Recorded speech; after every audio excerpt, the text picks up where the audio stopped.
Аксубайский район. И таких съемок в запасе жителей Аксубаевского района немало. Встретясь на улице Марал уже практически в порядке вещей. Они гуляют вдоль дорог, по улицам и даже позируют на камеру. С местными жителями у них отношения очень хорошие, особенно с детьми. За Маралом егерь Юрий Исаев присматривает с момента их появления здесь. Пока они жили в загоне, приходил, ухаживал, кормил. Сейчас также навещает старых друзей. Следит за их перемещением и уже узнает каждую стаю. Я за ними слежу, где не было, выезжаю там, смотрю. И потом кормовая база здесь нормальная. И корм. Самый главный корм. И все. Вон они блестят. Шкура хорошая у них. На территорию района оленей завезли в 2012 году по президентской программе. Тогда их было 15, сейчас уже более 20 голов. Конечно, не скрывают себя, ходят, потому что никакого ни охот на них не открывается, беспокойства фактора никакого нет.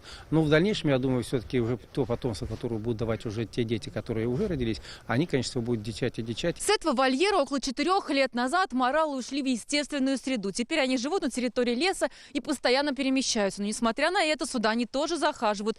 Для них здесь всегда есть корм, это сено, многолетние травы и зерно. Здесь находится соль у нас, для них. Здесь ячмень. В эту кормушку входит 3 мешка, в общем, по 50 килограммов.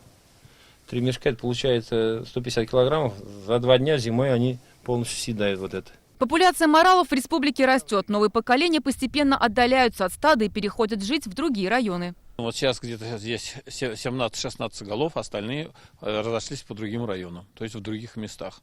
В Алексеевском, Чистопольском, Нурлатском районе. Олени местные жители называют настоящим чудом, потому не упускают возможности поймать их в объектив камер. Не боятся, выходят на дорогу, прям подходят к деревне.